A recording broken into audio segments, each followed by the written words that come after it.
So I'm a new professor here at the university. I'm a new assistant professor in historical archaeology, and I currently have two main projects. One that focuses on slavery and resistance in Guinea-Bissau in West Africa, where I am with a group of colleagues working collaboratively with the community, looking for the origins of an European settlement that is also connected to an African settlement, and trying to understand the origins of inequality in the Atlantic world, basically the world that we have today, we live in today.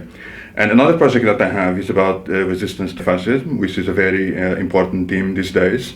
And we are focusing on a region in Croatia that was basically one of the main stages of anti-fascist resistance during the Second World War in the former Yugoslavia.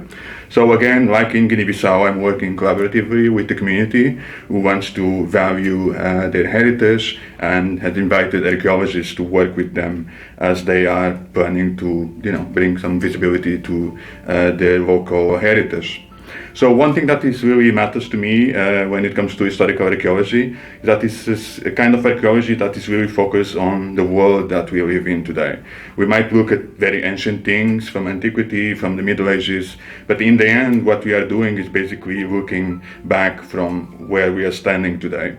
And in order to do that, you can only work if you are building partnerships, and if you are talking to people today, and if you are trying to understand their problems, which are also your problems. When I was a student, when I became an undergrad in archaeology back in Portugal, I was very interested in the roots of inequality, because I am from a working class family. My relatives were working in factories, they were working in the fields, they were affected by forced displacement in many different ways. Some of them were also fighting colonial wars in Africa for reasons that they felt that were unfair and that they didn't quite understand, that didn't have anything to do with their problems. So I wanted to understand what were the material circumstances that enabled this kind of situation. So I thought archaeology was the good way to do it, because a lot of what we do in archaeology has to do with stories that are often untold because they were not written.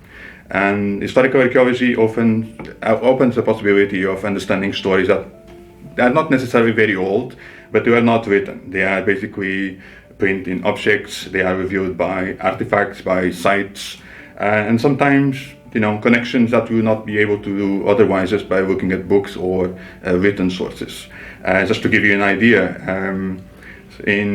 maybe even in Britain and around Europe, 2 or 3 generations ago, or sometimes even 1 generation ago, people didn't know how to read and write. So we really need archaeology in collaboration with other disciplines like oral history, anthropology, and history as well, in order to get to those people. Historical archaeology deals with situations, with stories that are so often so close to us that it's very often the case that those are very difficult stories that people do not deal so easily with. So by coming to RBA, you'll be able to engage with those stories in a critical perspective, with ethical commitment, and thinking about how you can relate your activities to social justice.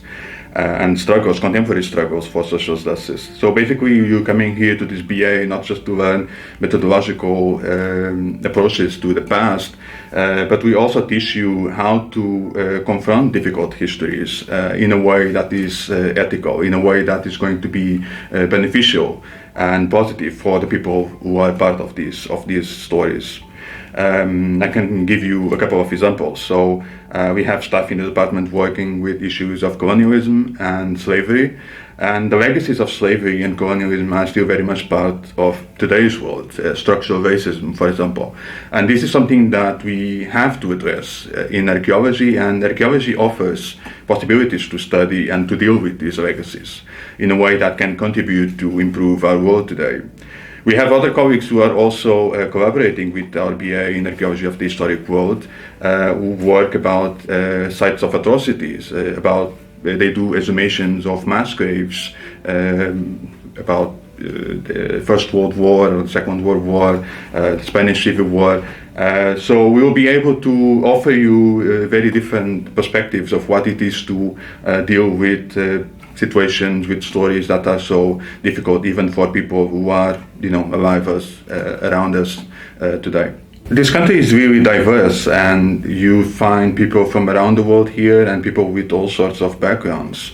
But the lives of people who live in this country, they are often quite undocumented. It's difficult to understand sometimes people's personal and family histories that are connected to issues such as colonialism, industrialization, all sorts of stories. And by doing a BA in Archaeology of the Historic World, you'll be able to connect narratives that are often historical, that deal with historical sources and official narratives, but connect that to the everyday life and experience of people who are around you and your ancestors and all those who somehow made you who you are today.